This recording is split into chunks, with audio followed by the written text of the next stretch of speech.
اعوذ باللہ من الشیطان الرجیم بسم اللہ الرحمن الرحیم۔ اللہ کے نام سے شروع جو بڑا مہربان اور نہایت رحم کرنے والا ہے۔ زمانہ جاہلیت میں پوجے جانے والے دو ایسے بت جن میں ایک کو خدا کی بیٹی اور دوسرے کو خدا کا بیٹا سمجھا جاتا،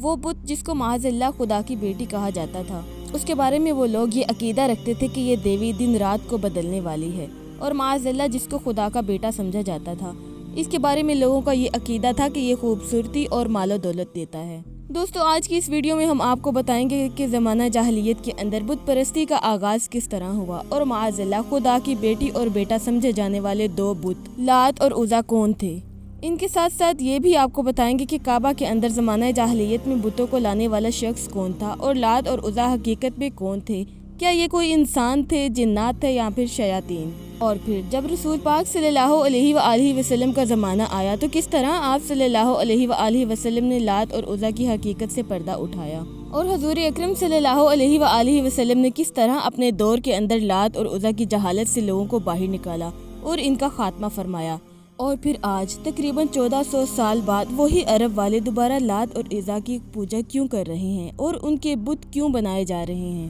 دوستو، ان تمام تر سوالات کے جوابات قرآن و حدیث کی روشنی میں آج کی اس ویڈیو میں ہم آپ کو بتائیں گے، لہٰذا آپ سے ہماری گزارش ہے کہ اس ویڈیو کو اینڈ تک ضرور دیکھیے گا۔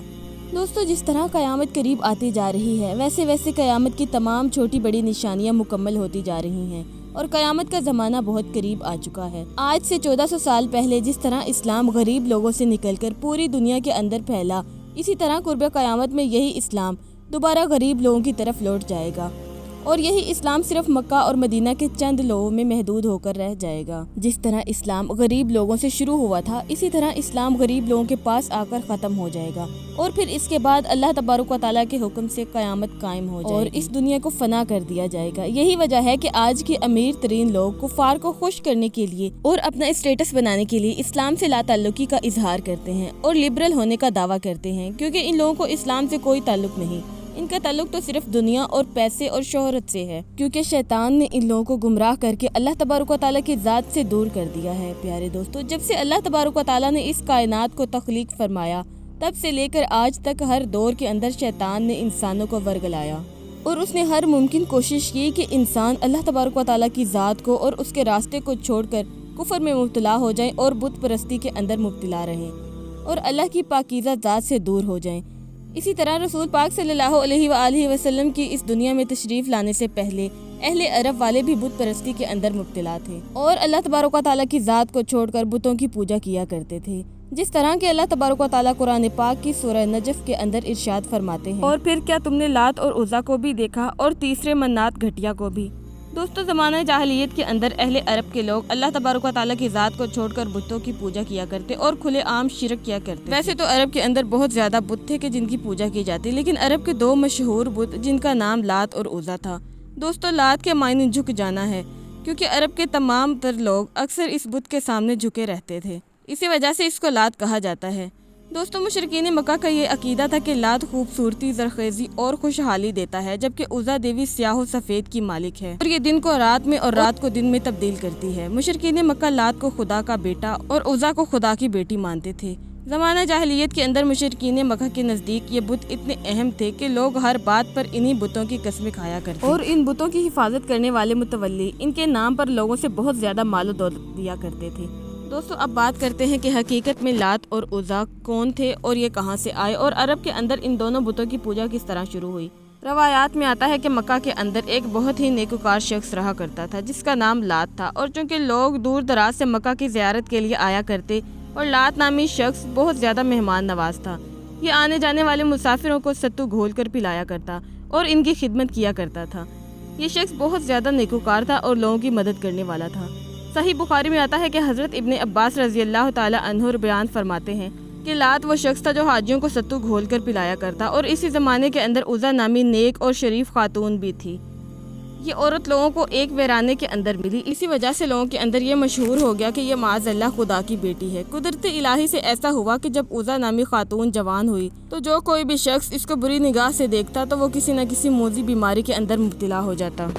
عزا نامی خاتون کا تعلق طائف سے تھا، چنانچہ اس صورتحال کو دیکھ کر مکہ اور طائف کے لوگوں نے یہ مشورہ کیا کہ کیوں نہ لات اور عزا کی شادی کروا دی جائے، چنانچہ تمام لوگوں کی مشاورت کے بعد لات اور عزا کی شادی کروا دی گئی، اور شادی کی پہلی رات ہی ایک ایسا عجیب و غریب واقعہ پیش آیا کہ جس کو دیکھ کر تمام لوگ کے ہوش اڑ گئے۔ شادی کی رات جیسے ہی لات اور عزا اپنے کمرے میں داخل ہوئے تو اس کے بعد وہ لوگوں کو کہیں نہیں ملے اور ہمیشہ کے لیے اپنے کمرے سے غائب ہو گئے، نہ جانے وہ کہاں چلے گئے۔ اس طرح ان دونوں کے غائب ہونے کے بعد لات کے چاہنے والے یہ کہتے رہے کہ لات اور عزا بہت ہی نیک مرد اور عورت تھے، لہٰذا وہ ہمیشہ کے لیے امر ہو گئے ہیں۔ اور عزا کو چاہنے والے کہنے لگے کہ چونکہ عزا کو کسی مرد نے ہاتھ نہیں لگایا، اس وجہ سے اس کی پاکیزگی کو ہمیشہ کے لیے بچا لیا گیا۔ دوستو، کہا جاتا ہے کہ اس زمانے جاہلیت کے اندر ایک شخص تھا جس کا نام عمر بن لائیا تھا۔ اس بدبخت شخص نے ان دونوں کی یاد کے اندر 2 بڑے بڑے بت بنائے، اور چونکہ عرب کے تمام لوگ ان دونوں کو نیکوکار اور پرہیزگار سمجھتے تھے، وہ تمام لوگ ان سے بے انتہا محبت کرتے تھے، لہٰذا جیسے جیسے وقت گزرتا گیا ساتھ ساتھ لوگ ان کے سامنے منتیں ماننے لگے اور ان کی پوجا کرنے لگے اور ان کے سامنے سر جھکانے لگے، اور وقت کے ساتھ ساتھ شیطان نے ان لوگوں کو اس قدر گمراہ کر دیا کہ ان لوگوں نے ان دونوں کو اپنا خدا سمجھنا شروع کر دیا اور ان کو اپنا معبود سمجھ کر عبادت کرنے لگے۔ اور پھر ایک دن ایسا آیا کہ مکے کے جاہل لوگ ان دونوں کے سامنے اپنی قربانیاں پیش کرتے اور سجدے کرتے اور اپنی منتیں مانتے۔ دوستو، ابن اصحاب رحمۃ اللہ علیہ فرماتے ہیں کہ لات اور طائف کے قبیلہ بنو ثقیف کے زیر نگرانی تھا، اور اس سے ہونے والی آمدنی انہی میں تقسیم ہوتی تھی۔ ان دونوں بتوں کو بنانے والا شخص عمر بن لائیا نے لوگوں کے درمیان یہ بات مشہور کر رکھی تھی کہ تمہارا رب سردی کے موسم میں لات کے پاس اور گرمی کے موسم میں عزا کے پاس ہوتا ہے۔ اس لیے لوگ ان دونوں بتوں کی بہت زیادہ تعظیم کرتے اور ان دونوں بتوں کی پوجا کرتے، ان کے سامنے طرح طرح کے کھانے بناتے اور اپنی قربانیاں پیش کرتے، اور ان کی عبادت کے لیے بعض قسم کے کمرے بھی بنا رکھے تھے۔ دوستو، روایات میں آتا ہے کہ فتح مکہ کے بعد حضور پاک صلی اللہ علیہ وآلہ وسلم نے ان دونوں بتوں کا خاتمہ کروایا، جس طرح کہ ابن کثیر لکھتے ہیں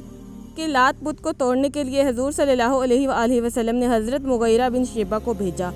انہوں نے رسول پاک صلی اللہ علیہ وآلہ وسلم کے حکم کے مطابق وہاں پر مسجد طائف تعمیر کر دی۔ اس طرح عزا دیوی کے خاتمے کے لیے آپ صلی اللہ علیہ وآلہ وسلم نے حضرت خالد بن ولید کو بھیجا۔ حضرت ابو طفیل رضی اللہ تعالیٰ عنہ سے مروی ہے کہ وہ فرماتے ہیں جب رسول پاک صلی اللہ علیہ وآلہ وسلم نے مکہ مکرمہ کو فتح کیا تو حضرت خالد بن ولید کو بطنی نخلہ کی جانب بھیجا۔ وہاں پر ایک بت تھا۔ حضرت خالد بن ولید اس بت کے پاس گئے اور کیکر کے درختوں کو کاٹ دیا اور عزا کے مقام کو توڑ دیا اور اس حجرے کو گرا دیا جس حجرے کو لوگوں نے عزا کے لیے تعمیر کیا تھا۔ اس طرح عزا کے حجرے کو توڑنے کے بعد حضرت خالد بن ولید رسول پاک صلی اللہ علیہ وآلہ وسلم کی بارگاہ میں حاضر ہوئے اور سارے واقعے کی خبر دی، تو نبی پاک صلی اللہ علیہ وآلہ وسلم نے ارشاد فرمایا کہ اے خالد بن ولید، تم دوبارہ واپس وہیں پر جاؤ کیونکہ تم نے کچھ بھی نہیں کیا۔ چنانچہ حضرت خالد بن ولید آپ صلی اللہ علیہ وآلہ وسلم کے حکم کو پاتے ہی اسی مقام پر دوبارہ روانہ ہو گئے اور وہاں پر جا کر اپنے آپ کو چوکنا رکھا۔ جب مجاوروں نے حضرت خالد بن ولید کو دیکھا تو زور زور سے چلانے لگے کہ عزا عزا، یعنی وہ لوگ عزا دیوی کو پکارنے لگے۔ اس وقت ایک عورت باہر آئی جو سیاہ رنگ کی تھی اور جس کے بال بکھرے ہوئے تھے اور وہ خاک اڑا رہی تھی۔ حضرت خالد بن ولید نے تلوار کا وار کیا اور دیکھتے ہی دیکھتے اس چڑیل کے 2 ٹکڑے کر دیے۔ اس طرح اس عورت کو قتل کرنے کے بعد حضرت خالد بن ولید رضی اللہ تعالیٰ عنہ نبی پاک صلی اللہ علیہ وآلہ وسلم کی بارگاہ میں حاضر ہوئے اور سارا واقعہ سنایا۔ نبی پاک صلی اللہ علیہ وآلہ وسلم نے ارشاد فرمایا کہ ہاں وہ عزا ہی تھی۔ دوستو، اس طرح نبی پاک صلی اللہ علیہ وآلہ وسلم نے اپنے زمانے کے اندر عرب کے مشہور بت لات اور عزا کا خاتمہ کروایا اور ان کے نام و نشان کو ہمیشہ ہمیشہ کے لیے ختم کر دیا، اور پورے عرب کے اندر جتنے بھی بت پوجے جاتے تھے ان تمام بتوں کو توڑ کر بت پرستی کا خاتمہ کیا۔ لیکن افسوس، آج کے دور میں اہل عرب پیسے کے نشے میں اس قدر دھت ہو چکے ہیں کہ دوبارہ سے بت پرستی کے اندر مبتلا ہو چکے ہیں اور دوبارہ سے مکہ اور دبئی کے اندر مندر تعمیر کیے جا رہے ہیں اور لات اور عزا کے بت بنا کر ان کی پوجا شروع کی جا رہی ہے۔ دوستو، یہ بدبخت لوگ چند پیسوں کی خاطر اور دنیاوی فائدے کی خاطر اللہ کی ذات کو بھول چکے ہیں اور بت پرستی کے اندر مبتلا ہو چکے ہیں۔